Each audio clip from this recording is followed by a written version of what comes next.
very out sideways right now. Happy Wednesday, everybody. Jeez, what is going on there?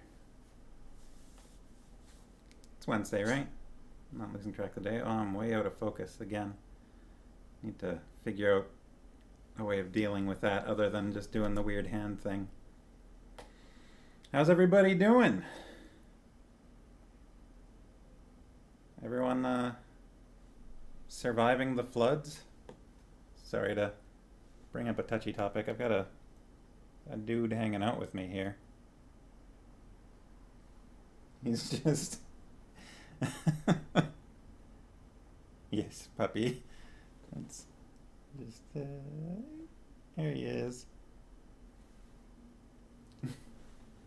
Hey, pup. Oh, waggy your tail. The Sharkies, hello. Safe and dry, that's good.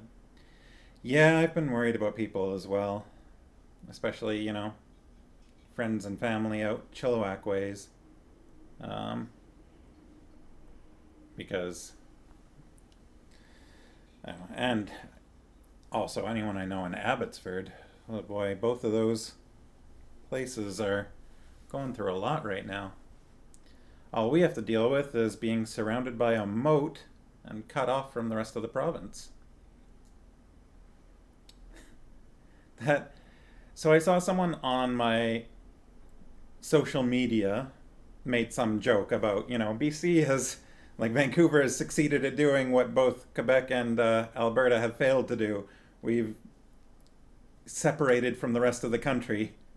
And I thought that was kind of funny, but also it sort of reminded me of the book we're reading in the, idea of, the dragon and, oh, hello. And how, the citizens of Ankh-Morpork will take this horrible thing that's happening and pretend like it's their idea. And obviously that's not really what they meant or whatever, but it was still kind of just a random amusing thought. I had a shower very recently, and for some reason my hair wants to go this way. Which is, maybe I should tie it back or something. Or just shake it out. Should I just shake it out?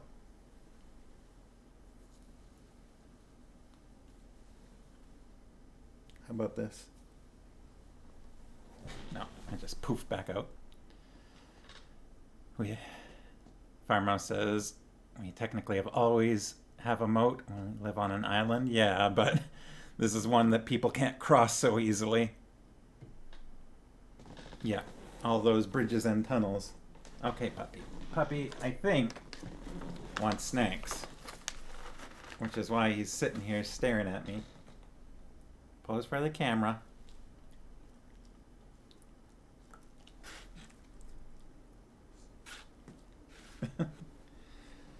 Sharky say, thankfully it seems this disaster has brought out the best in our citizens versus the reactions of Ankh-Morporkians. Yes, that is fair. People have really been, Shady McCool Sauce says, puppers, yeah, this is Binnabic. This is Binbinikegabinik is, or if you want his full name, it's actually Binbinikegabinik Theodore Goodpuppy.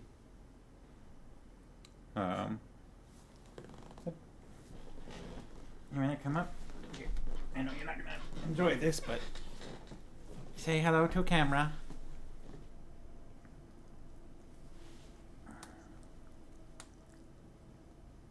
He's my bud.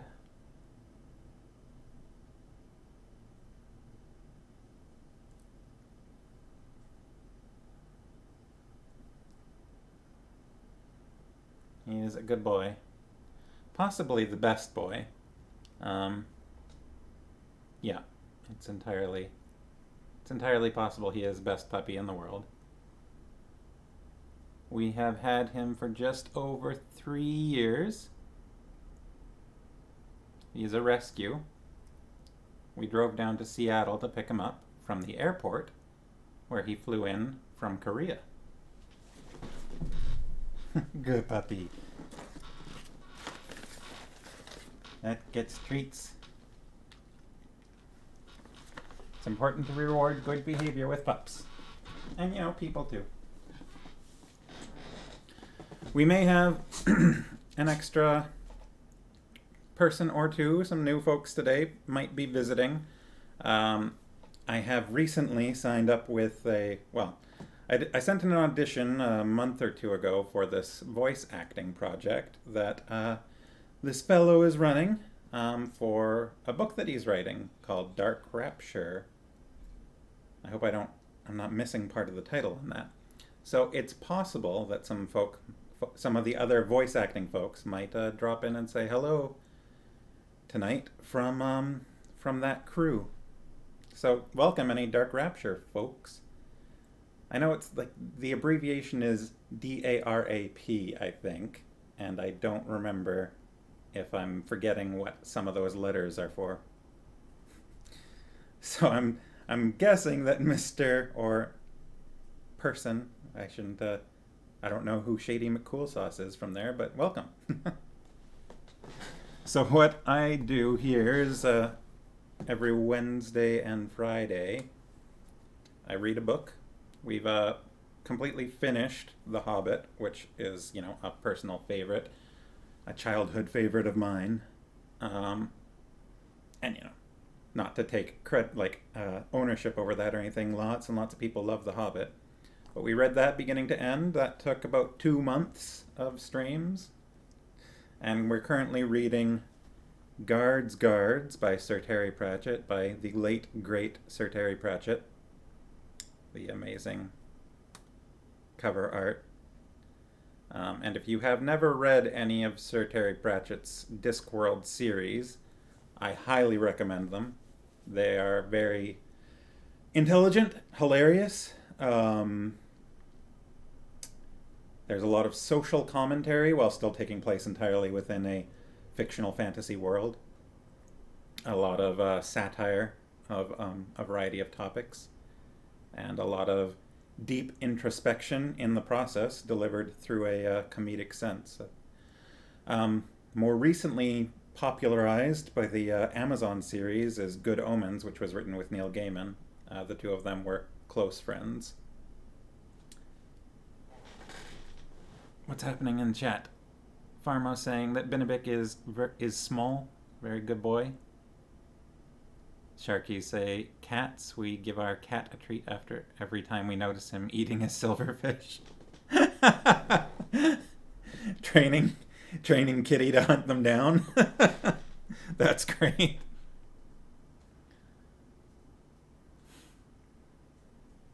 Mad Shade. Okay. I'll have to double check the introduction. I have not memorized everybody in the chat, or almost anybody, because I'm terrible with names. But hey, welcome Mad Shade. Welcome Shady McCoolsauce. Welcome you. And any other Dark Rapture folks. Pharma says, Pepper tries. He does not like flies, but he is not amazing at it. Yeah, his accuracy is not so great at catching speedy things out of the sky. Low and highbrow books in terms of humor. Yeah, definitely. Oh, look at this guy down here. Look at that good pup. Get the armrest of my chair out of the way. My proper computer chair is still in the other room where I had moved it for running a D&D game. But it's back in the corner and I've got to carry it past the table and out through the kitchen in order to get it back here, so I haven't bothered with that because I'm running the game again this weekend at some point, presumably, assuming that people's school classes and things don't get in the way, because school comes first. Farmos had a dream that David Tennant... Should I finish this? Should I finish reading this? David Tennant was in your dream, or you heard that he was in a hotel you were dream staying at, but playing Crowley as like a publicity thing. Alright, okay, cool. Yeah, Season 2. I am curious about how Season 2 is going to go for Good Omens. Curious and nervous, because Season 1 covered the contents of the existing book, and there isn't a sequel, but Season 2 is apparently going to be based on the sequel ideas that Neil Gaiman and Sir Terry Pratchett discussed with each other and kind of tentatively planned, but I really don't know how fleshed out those actually were, those ideas, and how, like, really how much of the writing is really going to be Terry's. Sharkies could believe David Tennant doing that. Yeah, I would believe it. Maybe. I don't know. I don't know whether he's actually done anything, in character like that while not actually on a set of some kind. David Tennant seems like a cool guy. I like his works. His various... I'm all out of focus again. Hello?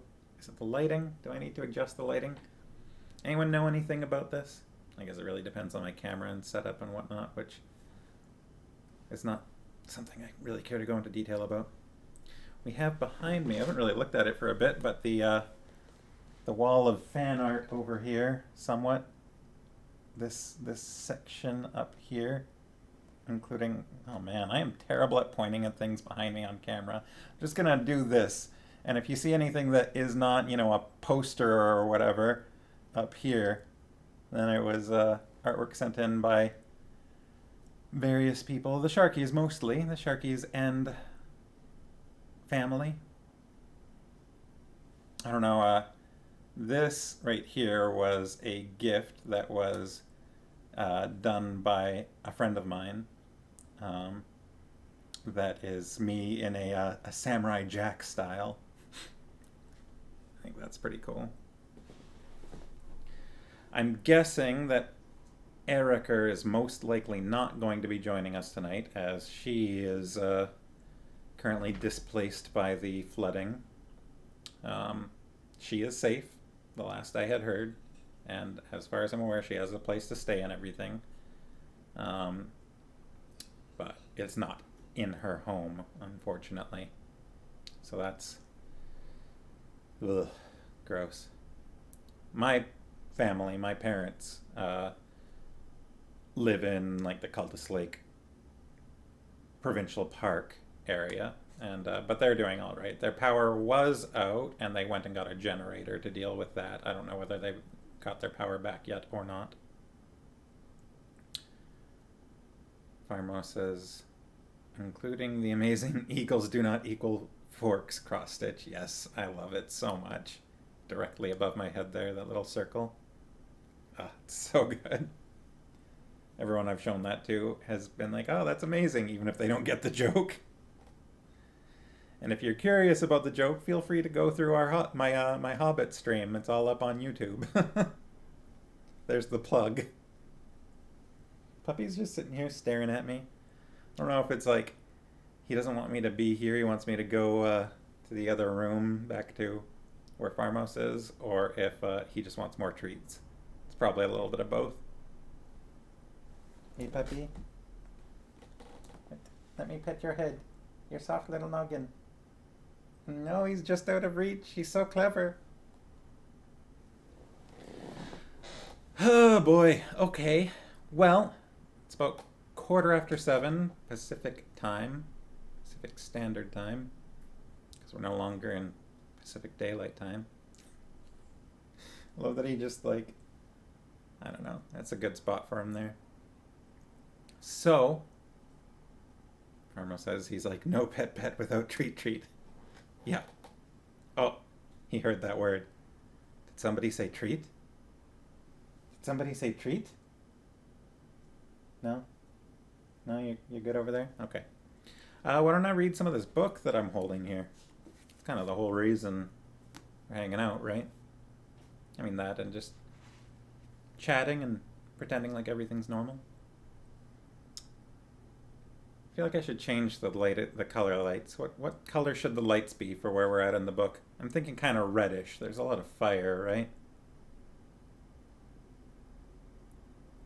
Hey Google, set desk lights to fire. Okay, turning 4 lights on. That's not what I said. Hey Google, set desk lights to fire. Okay? All right, turning turning on 4 lights. She says turning on. Hey Google, set desk lights to red. This is going to be awful. Okay, changing 4 lights to red. It's not the absolute worst, huh? I think that works. Makes things a little ominous. Set lights to warm.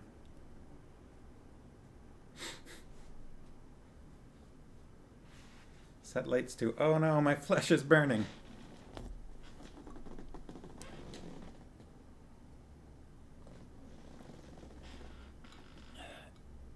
Yeah. Farmhouse is saying that it just did the ones above me. I think that's alright, because then I can still read. If they're all red, it might make things a little difficult on my eyes here. So, I should probably do a bit of a recap of where we're at. We are on page 314 out of 412, so we have less than 100 pages to go, actually, at this point. So, this book is the Discworld, in case you're not familiar, is a world that is flat, that is a disc, and it is riding on the back of the backs of 4 giant elephants that are standing in turn on the back of a giant tortoise named the Great Atuin that is swimming through space. On the Discworld, there happens to be one of a few cities, but the great city of Ankh-Morpork, which is a vast, sprawling, dirty metropolis that is generally kept in line by the patrician Lord Vetinari, who manages to keep balanced a series of guilds in the city that more or less keep everything operating. There's the Guild of Merchants, the Guild of Teachers, the Guild of Assassins, the Guild of Thieves, the Guild of Beggars, and many others. Those are some of the prominent ones. Maybe not the teachers. The teachers aren't so prominent. They're pretty low on the food chain.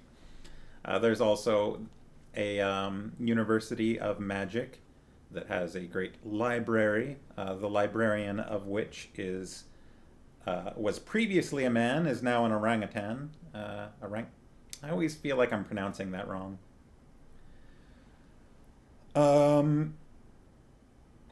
Due to a magical accident.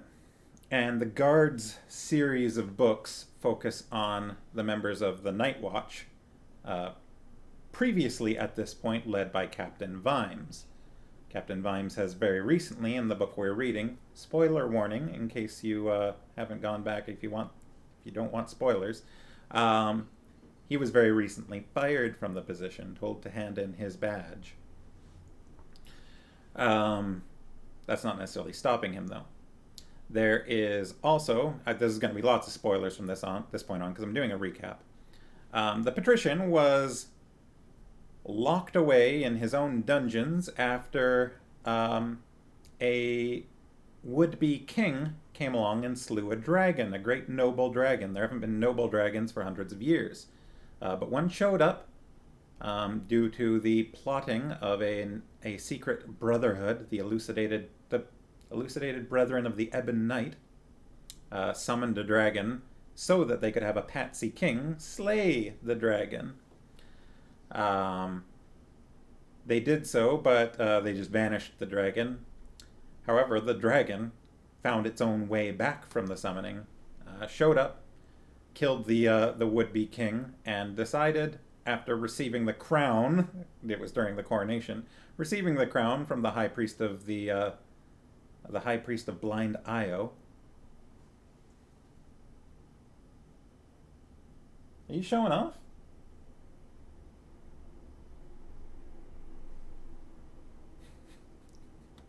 He's doing some puppy yoga back there. Okay, bye. Don't worry, I can summon him again if we need to. I have the necessary material components for a summoning puppy spell.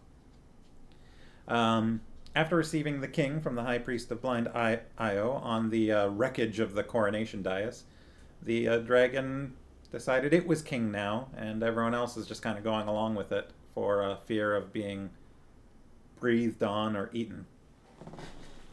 on the topic of eating, the dragon has basically decreed that they're going to have to offer up a virgin once a month. Oh, puppy's back. Is it because I mentioned eating? Wagging your tail?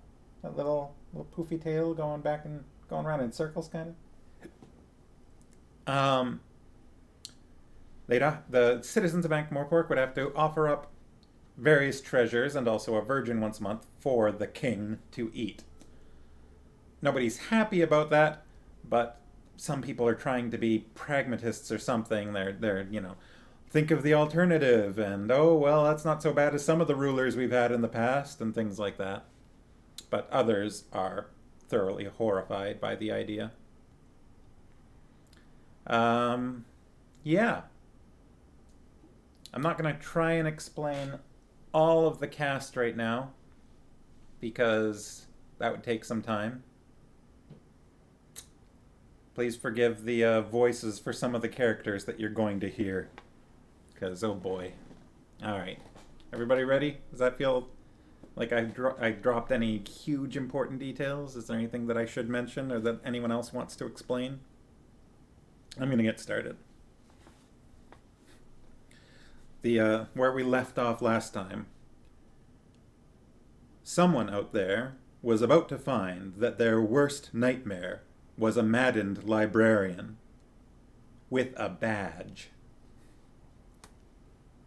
Alright. The dragon swooped leisurely back and forth over the nighttime city, barely flapping its wings. It didn't need to. The thermals were giving it the lift it needed. There were fires all over Ankh-Morpork. So many bucket chains had formed between the river and various burning buildings that buckets were getting misdirected and hijacked. Not that you really needed a bucket to pick up the turbid waters of the River Ankh. A net was good enough. Downstream, teams of smoke-stained people worked feverishly to close the huge, corroded gate under the brass bridge.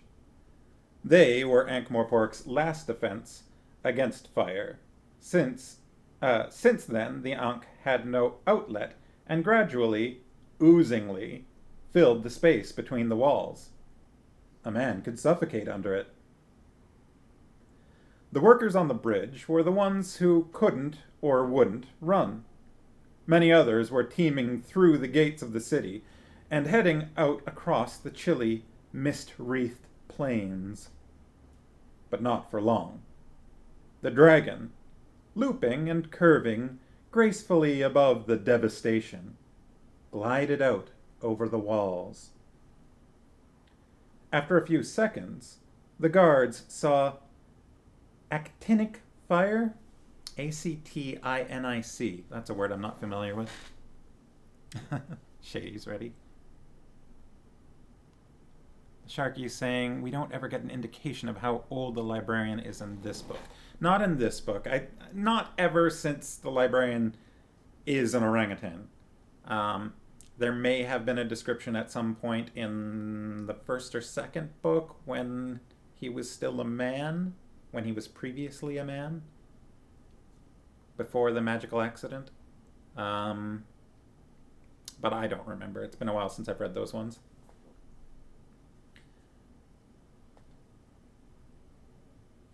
After a few seconds, the guards saw, I'm going to say, actinic fire stab down through the mists. The tide of humanity flowed back, with the dragon hovering over it like a sheepdog. The fires of the stricken city glowed redly off the underside of its wings. All right. Correct choice. Got any suggestions about what we do next, Sergeant? Said Nobby. Colin didn't reply. I wish Captain Vimes were here, he thought. He wouldn't have known what to do either, but he's got a much better vocabulary to be baffled in. Some of the fires went out, as the rising waters and the confused tangle of fire chains did their work. The dragon didn't appear to be inclined to start any more. It had made its point. I wonder who it'll be, said Nobby. What? Said Carrot. The sacrifice, I mean. Sergeant said people wouldn't put up with it, said Carrot stoically. Yeah, well, look at it this way. If you say to people, what's it to be? Either your house burned down around you, or some girl you probably never met being eaten, well, they might get a bit thoughtful. Human nature, see? I'm sure a hero will turn up in time, said Carrot, with some new sort of weapon or something, and strike at its vulnerable spot. In case you're curious, it's spelled V-O-O. Oh, I'm missing some chat. Shady says, I have a nice narrator voice for the genre. Well, thank you. I appreciate that. Farmos is pretty sure we only get the description that there was now an adult orangutan, where previously there was the head librarian, or something like that. She's fairly certain the human form has never been really described except for previously human. Okay. And now Farmos is complimenting my narrator voice. Oh, geez, guys. And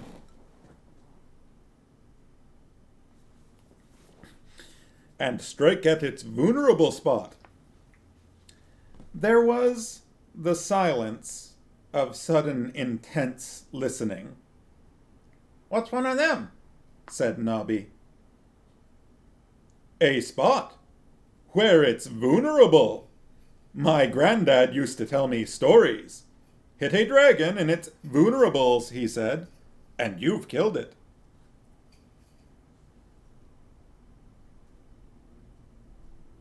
Carry on. Don't let me interrupt. Okay. Maybe he's shy because I'm looking at him.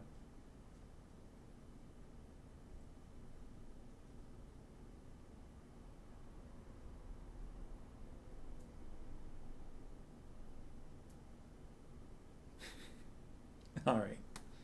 I'll try and keep him uncovered while I read.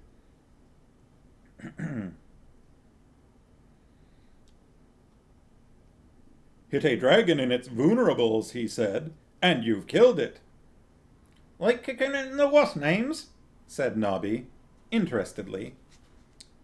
In case you couldn't understand that, like kicking it in the was names. Dunno. I suppose so. Although, Nobby, I've told you before, it is not right to... And where's the spot, like? Oh, it's a different place on each dragon. You wait till it flies over, and then you say, there's the vulnerable spot. And then you kill it, said Carrot. That's absolutely a Tolkien reference there. We've read through that. Something like that.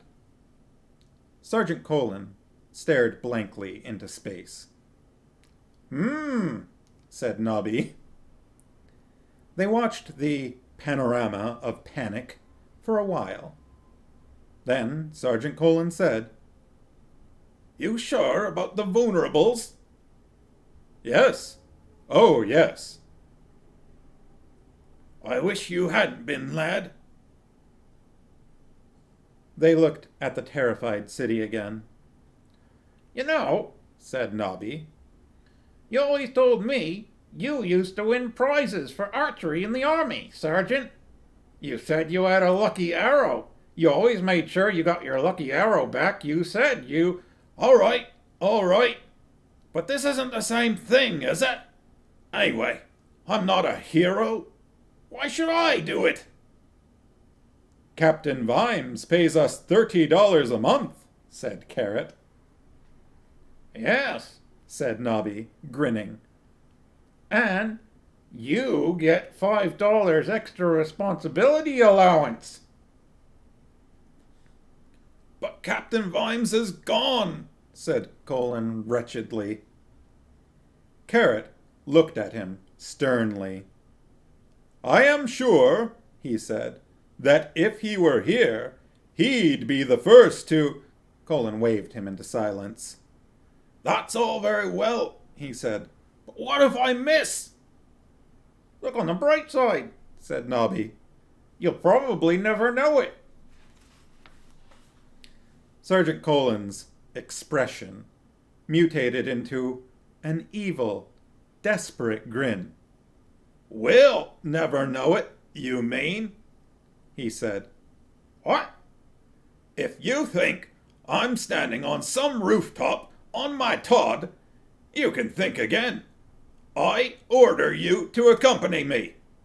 Anyway, he added, you get $1 responsibility allowance, too. Nobby's face twisted in panic. No, I don't, he croaked. Captain Vimes said he was docking it for 5 years for being a disgrace to the species.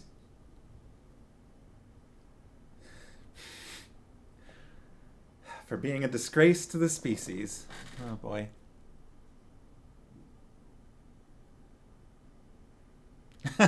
Sharky say, a pretty grim method to kill a dragon.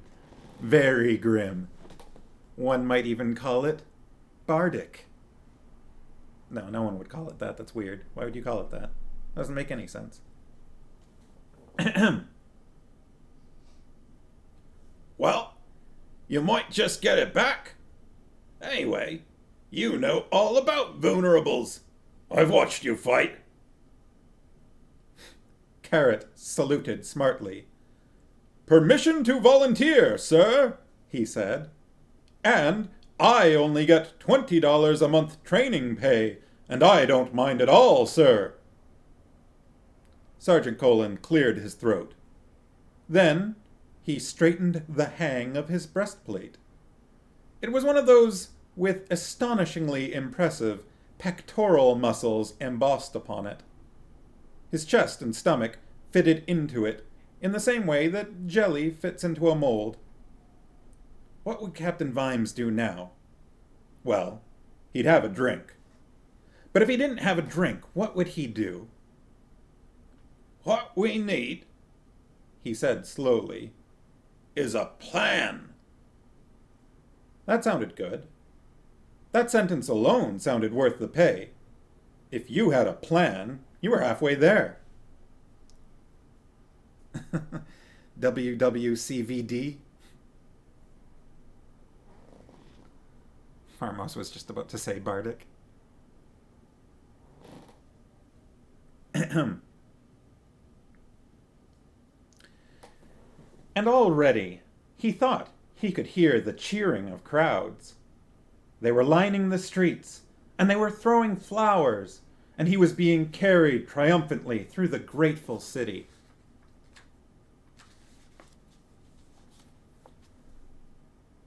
The drawback was, he suspected, that he was being carried in an urn.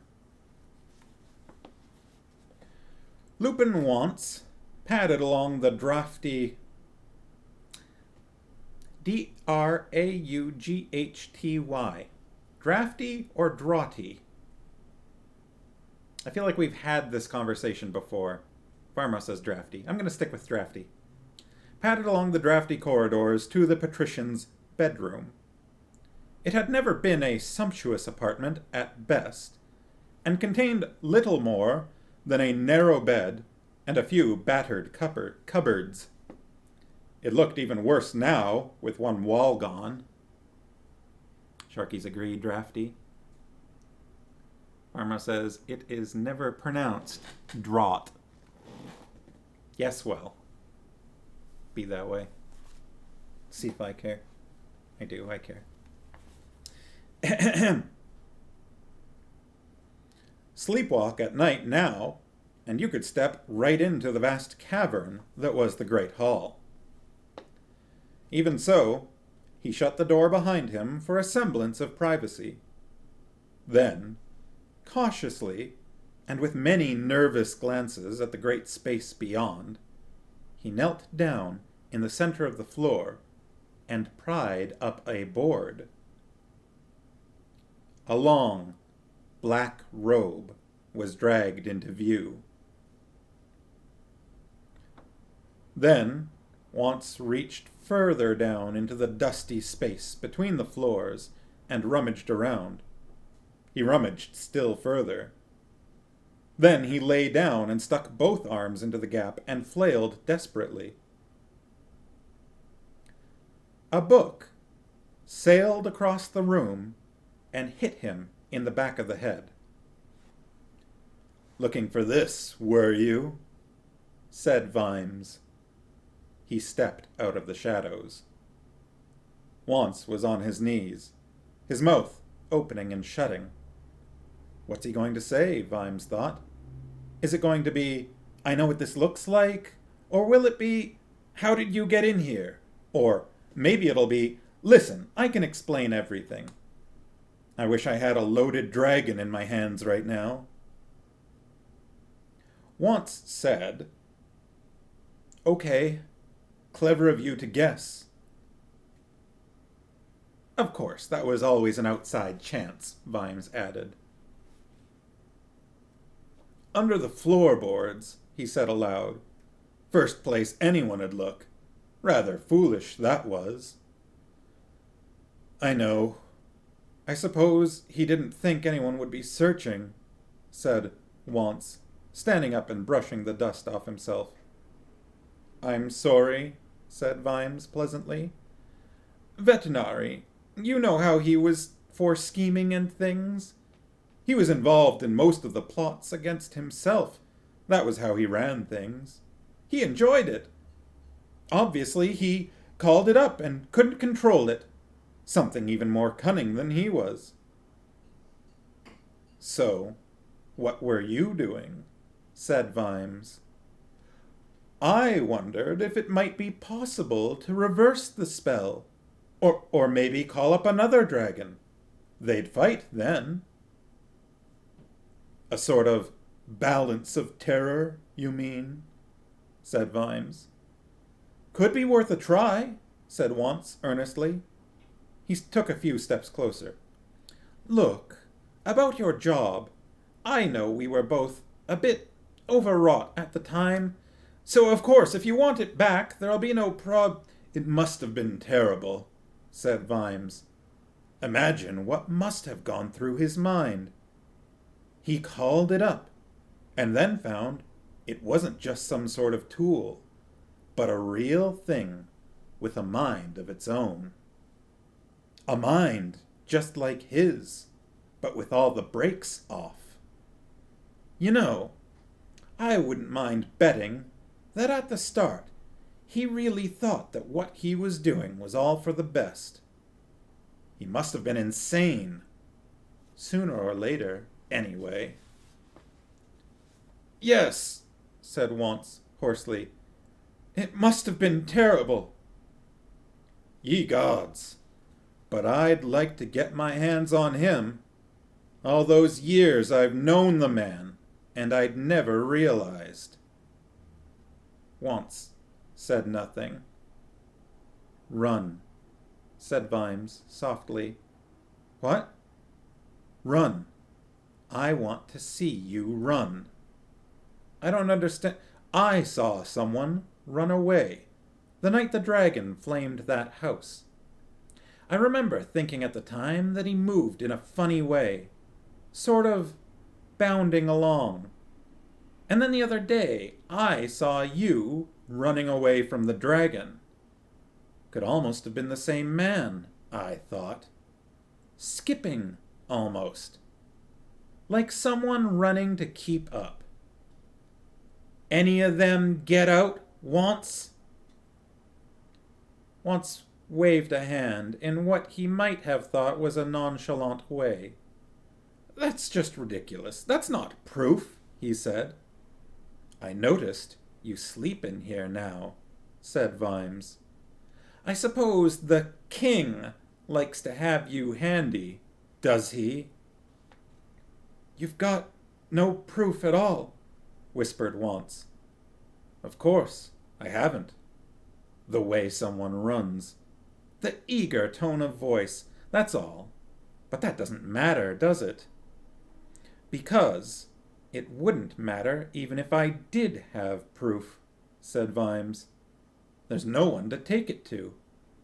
And you can't give me my job back. I can, said Once. I can, and you needn't just be captain. You can't. Give me my job back, repeated Vimes. It was never yours to take away. I was never an officer of the city, or an officer of the king, or an officer of the patrician. I was an officer of the law. It might have been corrupted and bent, but it was law of a sort. There isn't any law now, except you'll get burned alive if you don't watch out. Where's the place in there for me? Once darted forward and grabbed him by the arm. But you can help me, he said. There may be a way to destroy the dragon, do you see? Or at least we can help people. Channel things to mitigate the worst of it. Somehow find a meeting point. Vimes's blow caught Once on the cheek and spun him around. The dragon's here, he snapped. You can't channel it, or persuade it, or negotiate with it. There's no truce with dragons. You brought it here, and we're stuck with it. You bastard! Once lowered his hand from the bright white mark where the punch had connected.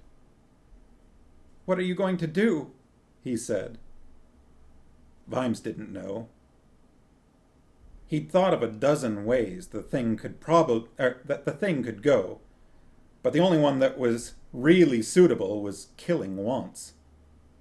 And face to face, he couldn't do it. That's the trouble with people like you, said Once, getting up. You're always against anything attempted for the betterment of mankind, but you never have any proper plans of your own. Guards! Guards!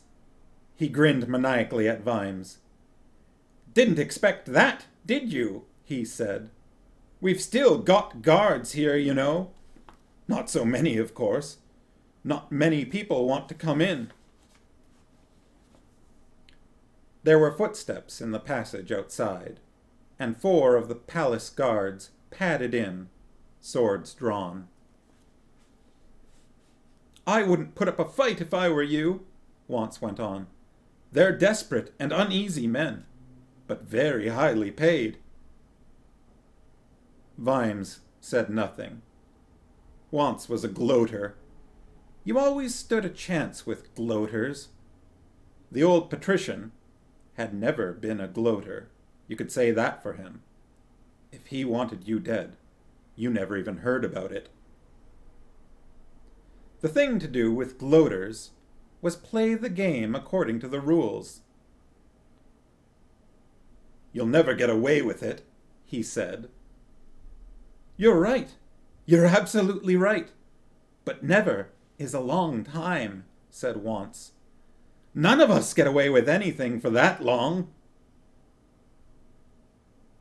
You shall have some time to reflect on this, he said, and nodded to the guards. Throw him in the special dungeon, and then go about that other little task.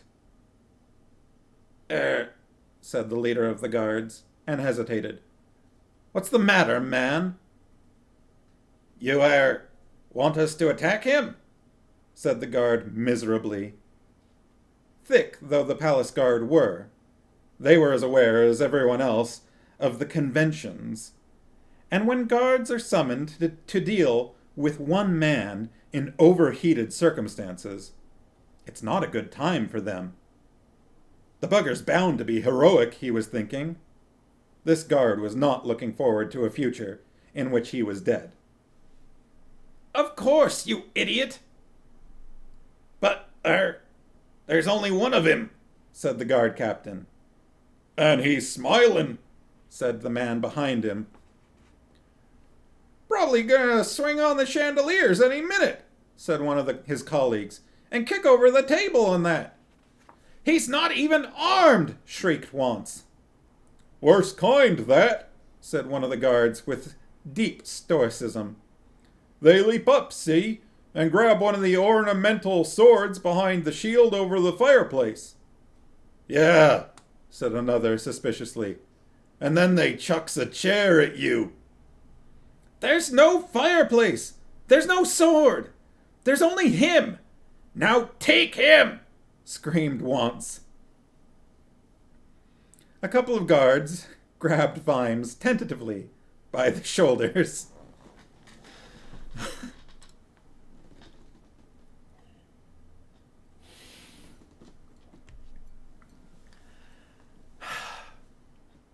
I'm just going to catch up on chat for a moment here. Farmouse checked last time Drafty was brought up. Sharky's picturing the scene on stage. Book thrown, stage left. Farmouse says still trying to weasel his way out. Sharky's thought it was a satisfying punch. Yes.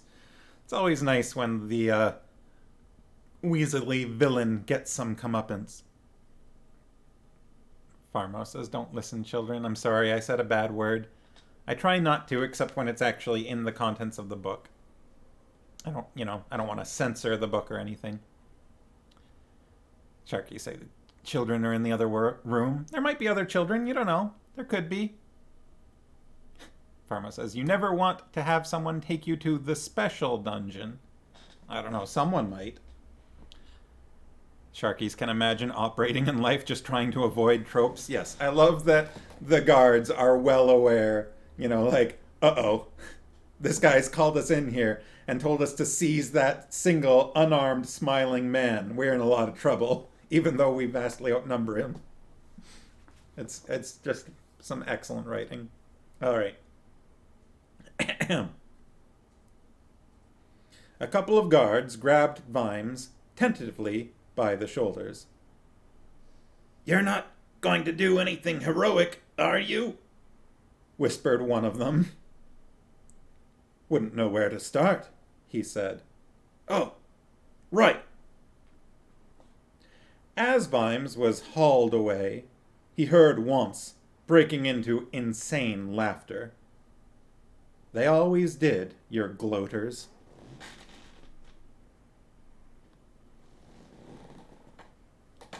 But he was correct about one thing. Vimes didn't have a plan. He hadn't thought much about what was going to happen next. He'd been a fool, he told himself, to think that you just had a confrontation and that was the end of it. He also wondered what the other task was. The palace guard said nothing, but stared straight ahead and marched him down, across the ruined hall, and through the wreckage of another corridor to an ominous door. They opened it, threw him in, and marched away. And no one, absolutely no one, noticed the thin, leaf-like thing that floated gently down from the shadows of the roof, tumbling over and over in the air like a sycamore seed, before landing in the tangled gewgaws of the horde. It was a peanut shell. It was the silence that awoke Lady Ramkin. Her bedroom looked out over the dragon pens, and she was used to sleeping to the susurration of rustling scales, the occasional roar of a dragon flaming in its sleep, and the keening of the gravid females. Absence of any sound at all was like an alarm clock. She had cried a bit before going to sleep, but not much, because it was no use being soppy and letting the side down. She lit the lamp, pulled on her rubber boots, grabbed the stick which might be all that stood between her and theoretical loss of virtue, and hurried down through the shadowy house. As she crossed the damp lawn to the kennels, she was vaguely aware that something was happening down in the city, but dismissed it as not currently worth thinking about. Dragons were more important. She pushed open the door. Well, they were still there. The familiar stink of swamp dragons half pond mud and half chemical explosion, gusted out into the night. Each dragon was balancing on its hind legs in the center of its pen, neck arched, staring with ferocious intensity at the roof. "Oh," she said. "Flying around up there again, is it? Showing off. Don't you worry about it, children. Mummy's here." She put the lamp on a high shelf and stamped along to Errol's pen. "Well now, my lad," she began, and stopped. Errol was stretched out on his side. A thin plume of gray smoke was drifting from his mouth, and his stomach expanded and contracted like a bellows, and his skin from the neck down was an almost pure white. "I think if I ever rewrite diseases, you'll get a whole chapter all to yourself," she said quietly, and unbolted the gate of the pen. "Let's see if that nasty temperature has gone down, shall we?" She reached down to stroke his skin and gasped. She pulled the hand back hurriedly and watched the blisters form on her fingertips. Errol was so cold he burned. As she stared at him, the small round marks that her warmth had melted filmed over with frozen air. Lady Ramkin sat back on her haunches. "Just what kind of dragon are you?" she began. There was the distant sound of a knock at the front door of her house. She hesitated for a moment, then blew out the lamp, crept heavily along the length of the kennels, and pulled aside the scrap of sacking over the window. The first light of dawn showed her the silhouette of a guardsman on her doorstep, the plumes of his helmet blowing in the breeze. She bit her lip in panic, scuttled back to the door, fled across the lawn, and dived into the house, taking the stairs 3 at a time.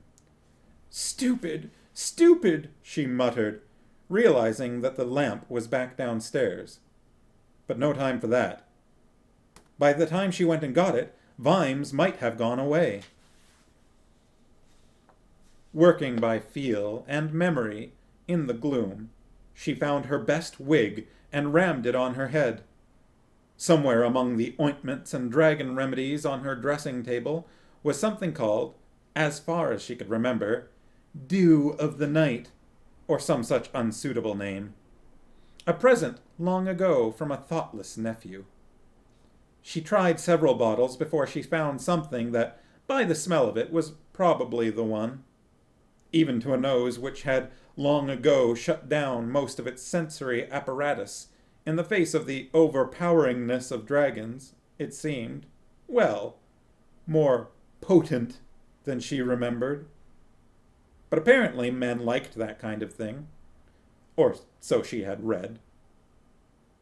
Damn nonsense, really.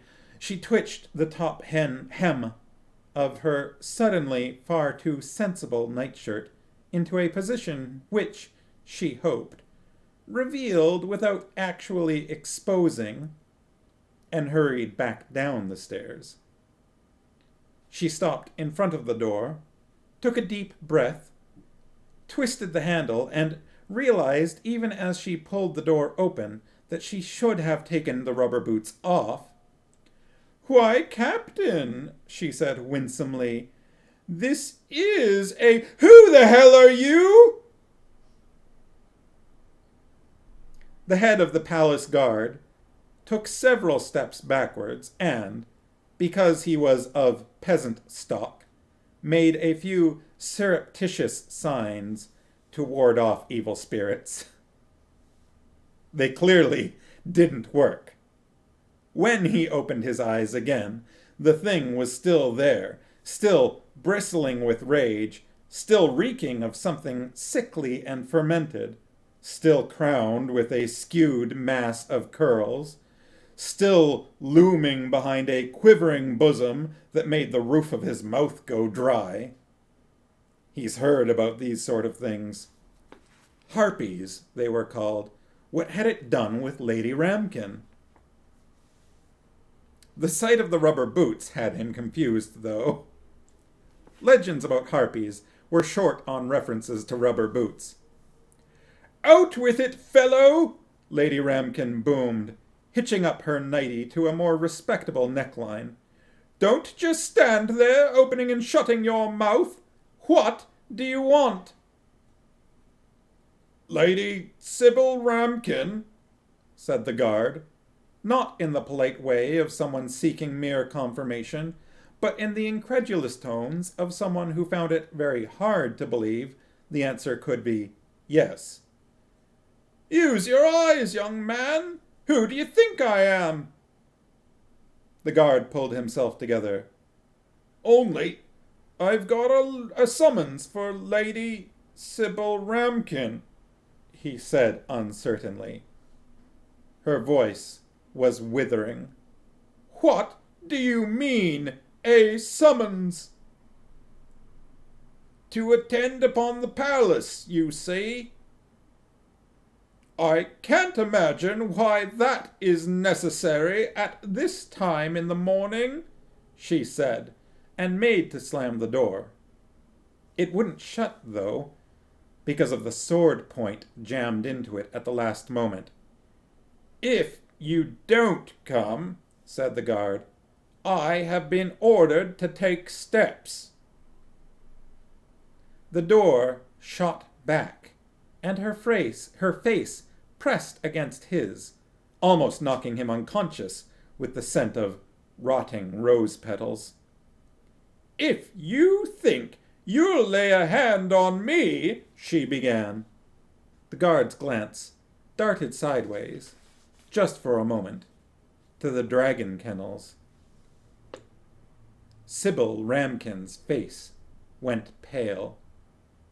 "You wouldn't!" she hissed. He swallowed.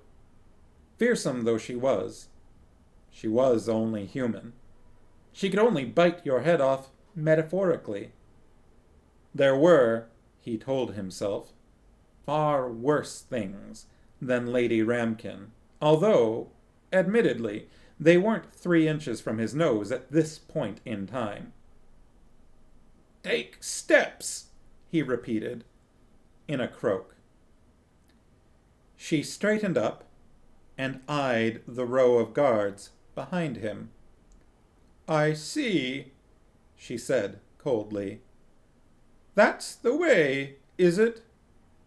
6 of you to fetch one feeble woman? Very well. You will, of course, allow me to fetch a coat. It is somewhat chilly." She slammed the door. The palace guards stamped their feet in the cold and tried not to look at one another. This obviously wasn't the way you went around arresting people. They weren't allowed to keep you waiting on the doorstep. This wasn't the way the world was supposed to work. On the other hand, the only alternative was to go in there and drag her out. And it wasn't one anyone could summon any enthusiasm for. Besides, the guard captain wasn't sure he had enough men to drag Lady Ramkin anywhere. You'd need teams of thousands, with log rollers. The door creaked open again, revealing only the musty darkness of the hall within. "Right, men," said the captain, uneasily. Lady Ramkin appeared. He got a brief, blurred vision of her bounding through the doorway, screaming, and it might well have been the last thing he remembered, if a guard hadn't had the presence of mind to trip her up as she hurtled down the steps. She plunged forward, cursing, plowed into the overgrown lawn, hit her head on a crumbling statue of an antique ramkin and slid to a halt. The double-handed broadsword she had been holding landed beside her, bolt upright, and vibrated to a standstill. After a while, one of the guards crept forward cautiously and tested the blade with his finger. Bloody hell, he said, in a voice of mixed horror and respect. And the dragon wants to eat her. Fits the bill, said the captain. She's got to be the highest born lady in the city. I don't know about maiden, he added, and right at this minute I'm not going to speculate. Someone go and fetch a cart. He fingered his ear, which had been nicked by the tip of the sword. He was not, by nature, an unkind man, but at this moment he was certain that he would prefer the thickness of a dragon's hide between himself and Sybil Ramkin when she woke up.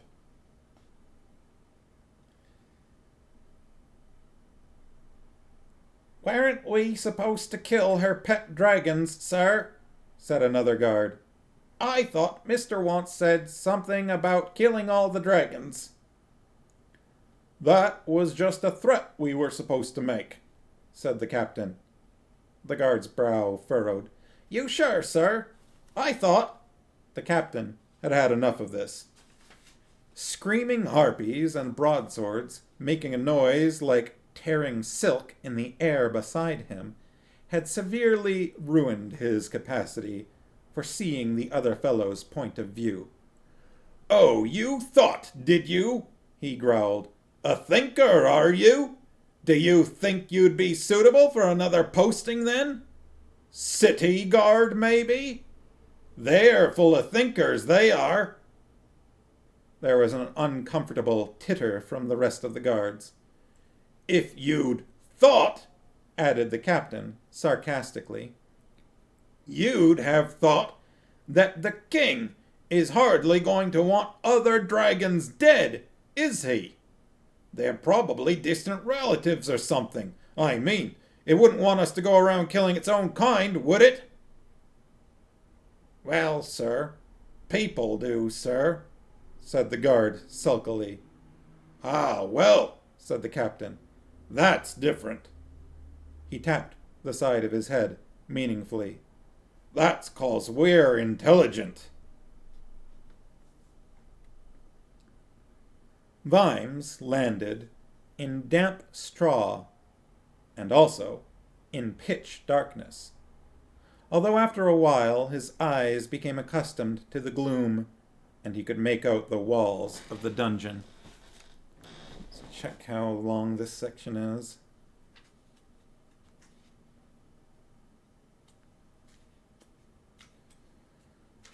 Let's see. Yeah, I think we can get through this next bit. Let's do that, and then I'll stop there for the night. Let me catch up on chat, just in case I'm missing anything. Farmo's talking about those special dungeons again. Farmo says, "Rude. She's a big angry woman, so obviously she must be a mythological creature." Sexist random guard, dude. Real sexist. I mean, she's also been compared to Valkyries.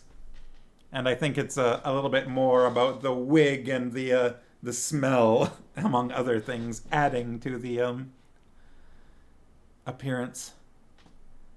Sharkies say, "I love that she goes inside to get her coat and comes out with a broadsword ready to take on 6 guards by herself."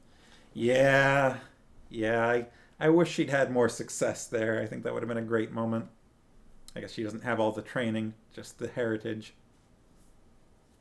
Formo says, "Protecting her dragons." Yes, that's right. Alright. Drink of water.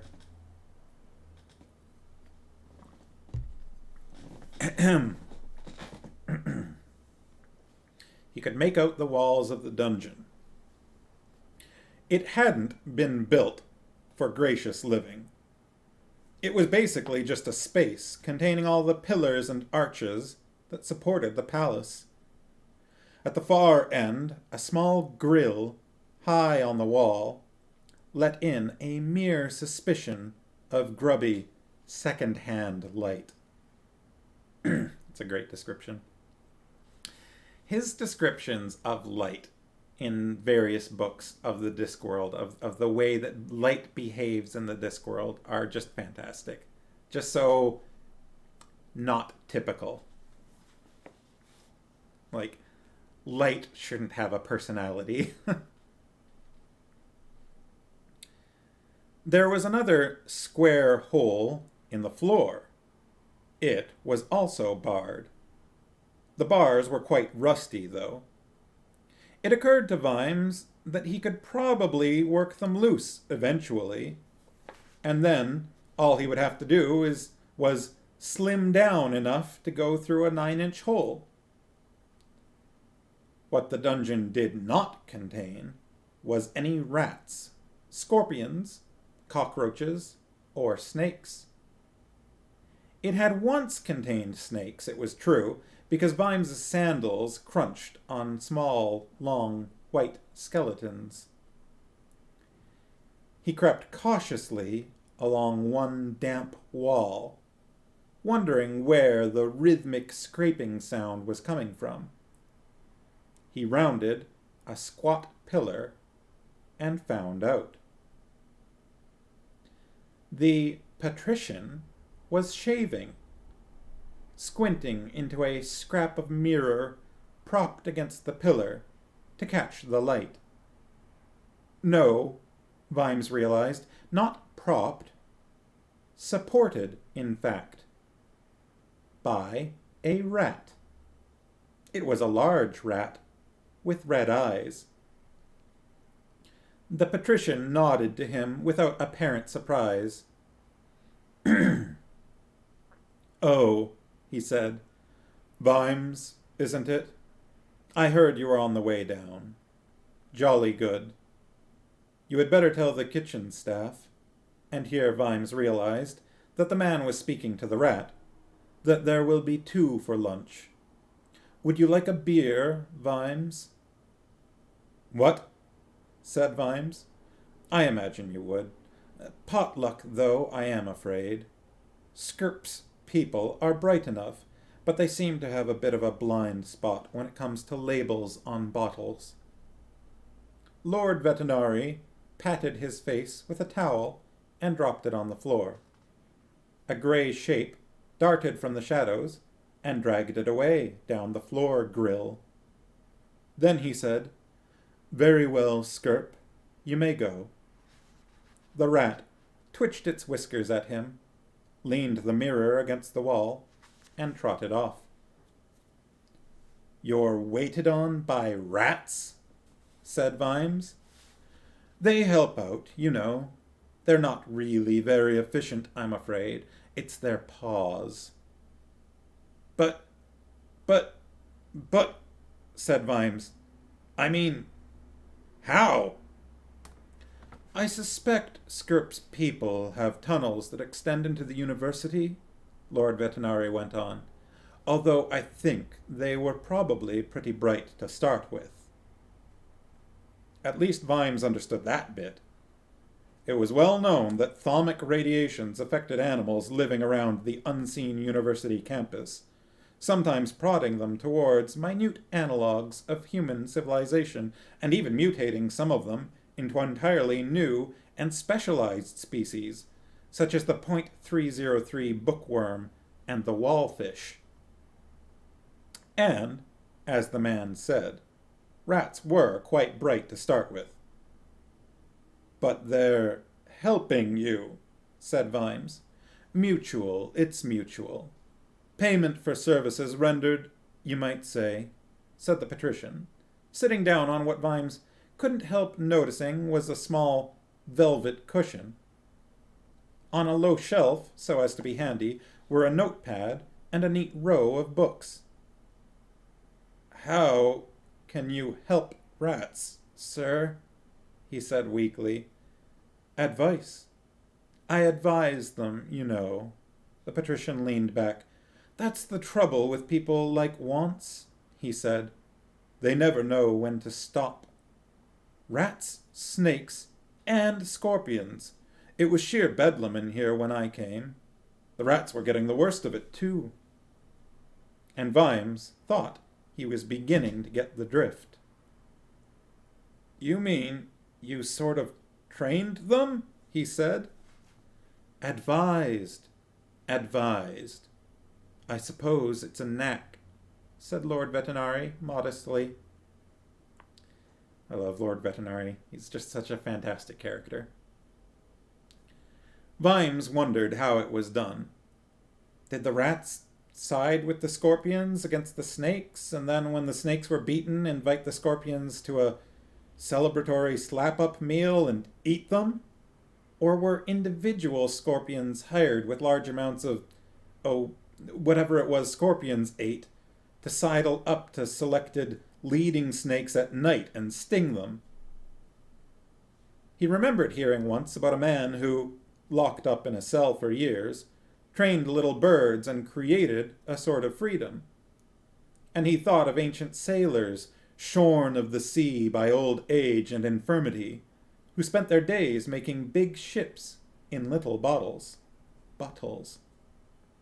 Then he thought of the patrician, robbed of his city, sitting cross-legged on the grey floor in the dim dungeon, and recreating it around him, encouraging in miniature all the little rivalries, power struggles, and factions. He thought of him as a somber, brooding statue amid paving stones, alive with slinking shadows and sudden political death. It had probably been easier than ruling Ankh, which had larger vermin who didn't have to use both hands to carry a knife. There was a clink over by the drain. Half a dozen rats appeared, dragging something wrapped in a cloth. They rat-handled it past the grill. That's right, they rat-handled it. And, with great effort, hauled it to the patrician's feet. He leaned down and undid the knot. We seem to have cheese, chicken legs, celery, a piece of rather stale bread, and a nice bottle apparently of Merkel and Stingbat's very famous brown sauce. Beer, I said, Skirp. The leading rat twitched its nose at him. Sorry about this, Vimes. They can't read, you see. They don't seem to get the hang of the concept. But they're very good at listening. They bring me all the news. I see you're very comfortable here, said Vimes weakly. Never build a dungeon you wouldn't be happy to spend the night in yourself, said the patrician, laying out the food on the cloth. The world would be a happier place if more people remembered that. We all thought you had built secret tunnels and such like, said Vimes. Can't imagine why, said the patrician. One would have to keep on running. So inefficient. Whereas, here I am, at the hub of things. I hope you understand that, Vimes. Never trust any ruler who puts his faith in tunnels and bunkers and escape routes. The chances are that his heart isn't in the job. Oh. He's in a dungeon in his own palace, with a raving lunatic in charge upstairs and a dragon burning the city, and he thinks he's got the world where he wants it. It must be something about high office. The altitude sends people mad. Hey, Ben. Hey, puppy. He's a good puppy. Just watching me. He's like, aren't you done yet? Soon. I'll be done soon.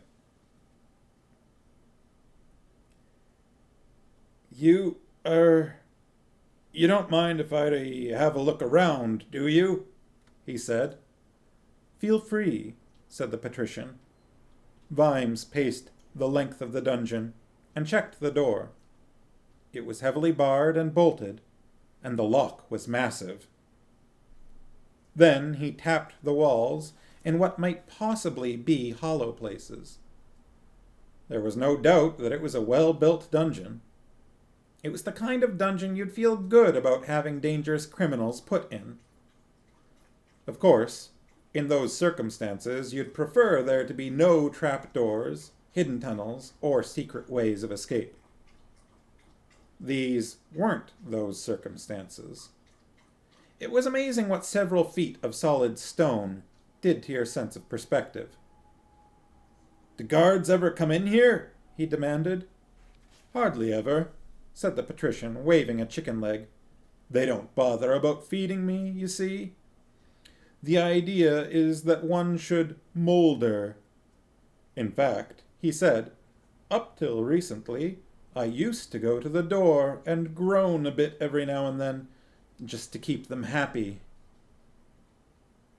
"They're bound to come in and check, though," said Vimes hopefully. "Oh, I don't think we should tolerate that," said the patrician. "How are you going to prevent them?" Lord Vetinari gave him a pained look. "My dear Vimes," he said, "I thought you were an observant man. Did you look at the door?" "Of course I did," said Vimes, and added, "Sir, it's bloody massive." "Perhaps you should have another look." Vimes gaped at him, and then stamped across the floor, and glared at the door.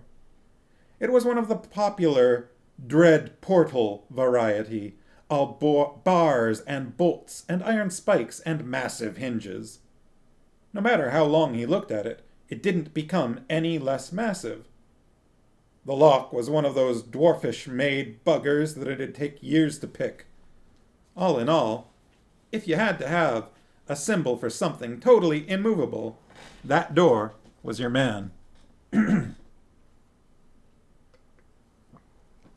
Voice getting a little rattly there. Excuse me. The patrician appeared alongside him in heart-stopping silence. "You see," he said, "it's always the case, is it not, that should a city be overtaken by violent civil unrest, the current ruler is thrown into the dungeons? To a certain type of mind, that is so much more satisfying than mere execution." "Well, okay, but I don't see," Vimes began. "And you look at this door, and what you see is a really strong cell door, yes?" "Of course. You've only got to look at the bolts and—" "You know, I'm really rather pleased," said Lord Vetinari quietly. Vimes stared at the door until his eyebrows ached. And then, just as random patterns in clouds suddenly, without changing in any way, become a horse's head or a sailing ship, he saw what he'd been looking at all along. A sense of terrifying admiration overcame him. He wondered what it was like in the patrician's mind. All cold and shiny, he thought, all blued steel and icicles and little wheels clicking along like a huge clock. The kind of mind that would carefully consider its own downfall and turn it to advantage. It was a perfectly normal dungeon door, but it all depended on your sense of perspective. In this dungeon, the patrician could hold off the world. All that was on the outside was the lock. All the bolts and bars were on the inside. And that's where I'm going to stop for tonight. A nice scene break right there. Hey Google, set desk lights to warm white. Sure. Changing 4 lights to warm white. This chair is so creaky. I love that scene. Sharkies love the reveal of that one. Yes, it's so well, like the dragging out of what's going on. Like, you know, there's something. You know that there's something going on with this door. The patrician is telling you there's something going on with this door, and you just wait for Vimes to see it. And then even after he sees it, it's still all dragged out. I think Puppy knows I'm done.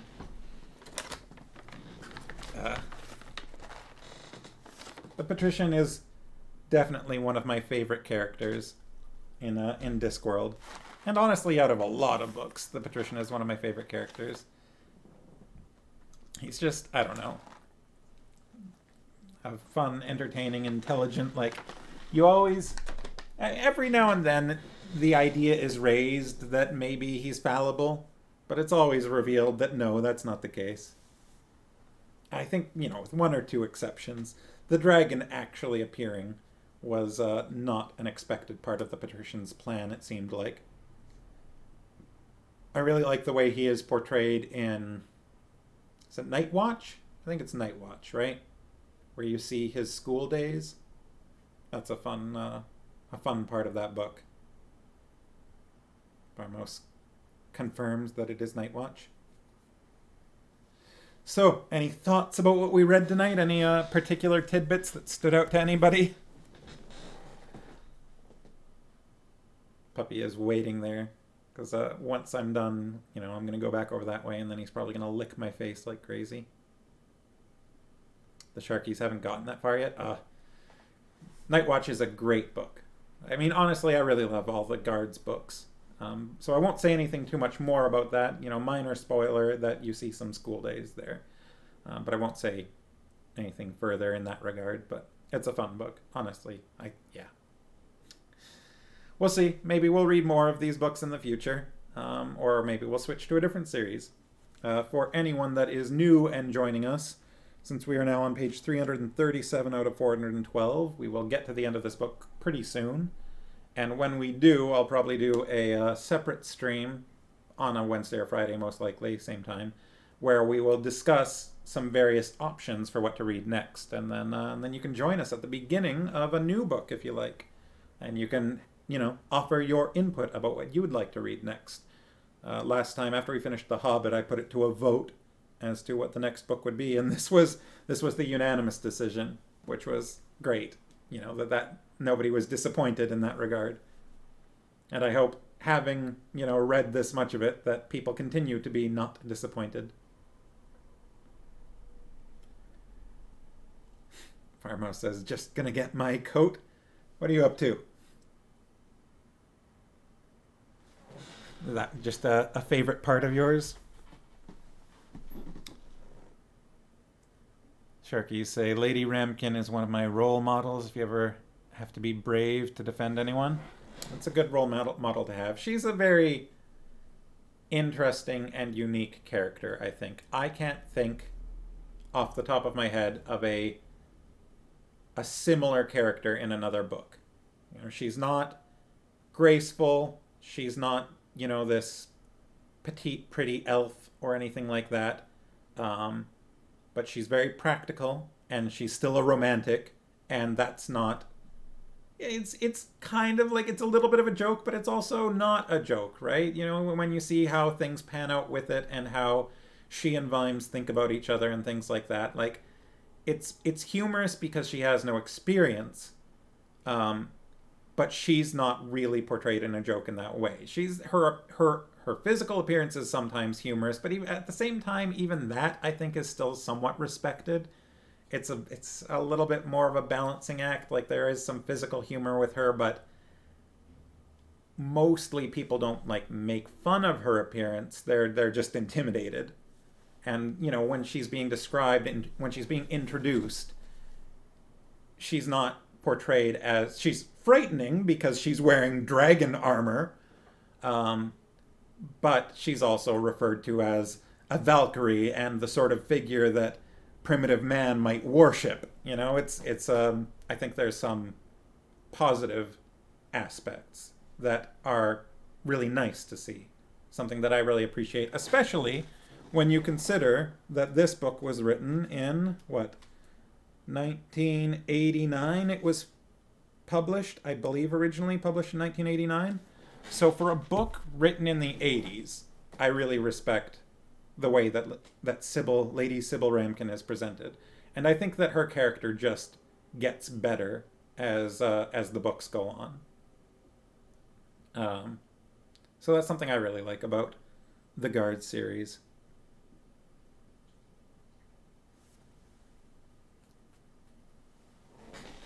Farmo says we don't have any broadswords in the house yet. We don't have any broads. Sharky say we don't have any yet. Yeah, we've got lots of swords. I don't have any within reach. That's kind of weird.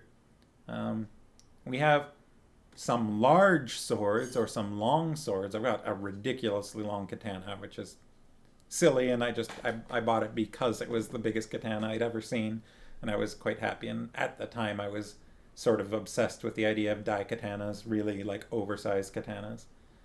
And I've got a couple of rapiers, and this one much smaller katana that's built like a bread knife. It's really solid. I quite enjoy it.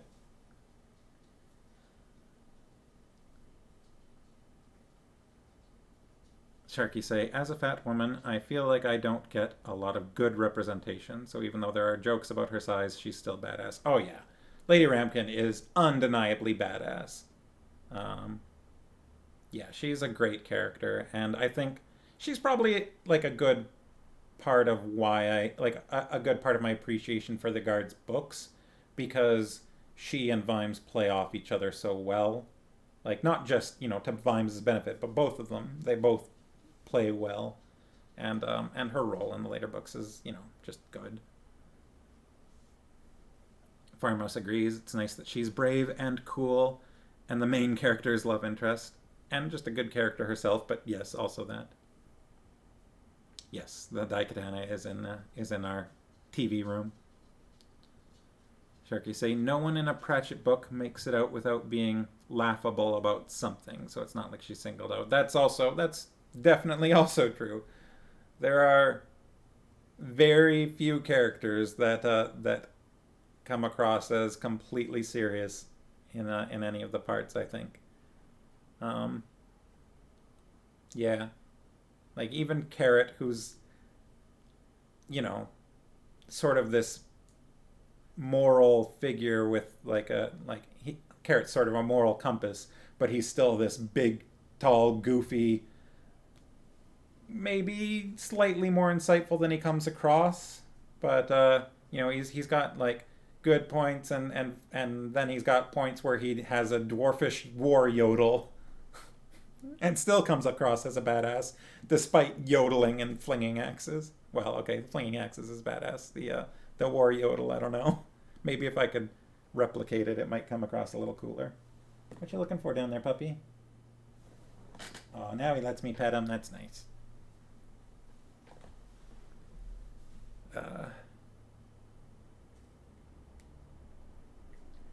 And I mean, even the more comic characters like Nobby still get their moments of being at least somewhat cool, which is nice. I don't know whether he's had too many in this book. He's not always 100% a joke. I can say that much at least. Sharky say the jokes about her size would come across more negatively in a mostly serious book, in which she was the only comic relief. Oh, yeah, I can see that point. Like, there are jokes about how big she is. Even those... How to phrase this? When she is described as being humorously large, I would say it's mostly from someone else's point of view. It's not like a narrative thing. Maybe I'm wrong about that. And even then, like, is she really described as being humorously large? Like, okay, there was the line about her bosom rose and fell like an empire. But I don't think that that's a joke at her expense. That's just Terry Pratchett's phrasing. I don't know. I don't want to speculate about this because I could just be blind to some of the jokes or just forgetting them. Sometimes my memory is sort of like a sieve in that regard. Pharma says, for the most part, there aren't many like stereotypically hot women. Most of them have some kind of flaw or aren't physically like Barbie dolls or whatever. Most of the main female characters aren't really described as being like conventionally attractive, but it doesn't matter. They're still cool and are fallen in love with. Sharky say, the guard today did say he didn't think all 6 of them could drag her off. Yeah. I mean, she is described as being large, but she's also formidable, like, and again, that's from the guard's point of view as well, right? That's not what I'm trying to think of as like the sort of impartial narrator. That's not like the narrative saying something like that. It's the guard, you know, making that kind of observation.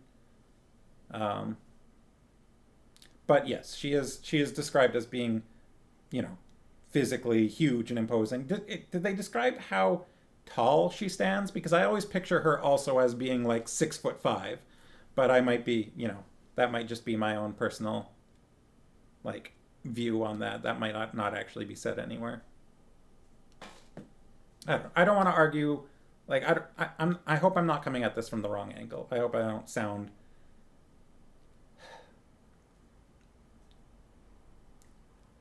I just mean to say that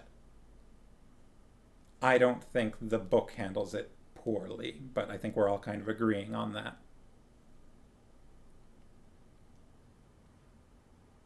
Pharma says it does, I think, say that she looms over Vimes, but he's not described as being particularly tall.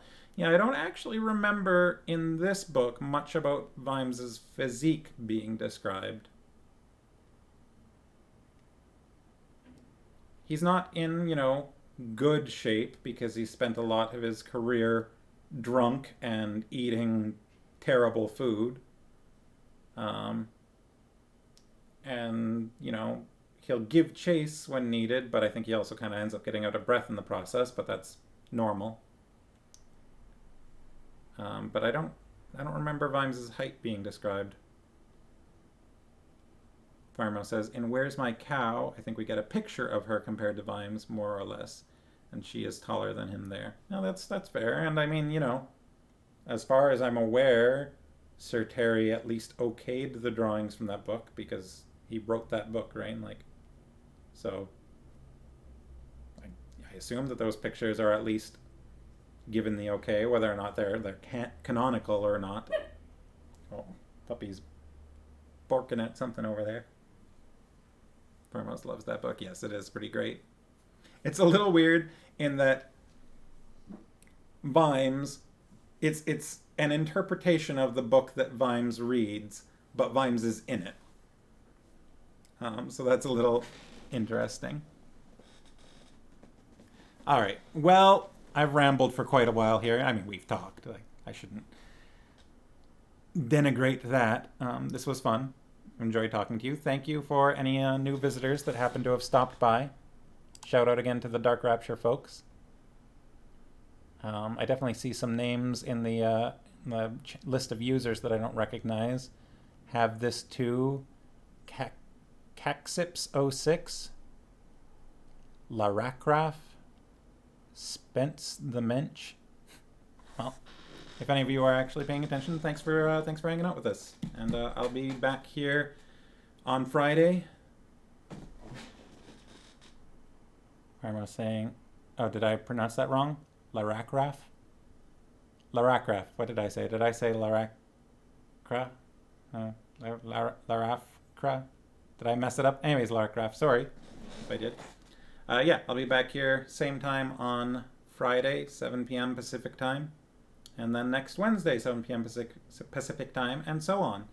And we should finish this book in not too long, I think. And then I hope that anyone that wants to joins us and offers some input on what we should read next. All right. Well, have a good evening. Stay safe, everyone. You know, if that's necessary for me to say. And hopefully I'll see you on Friday as we continue. Have a good rest of the week. Good night.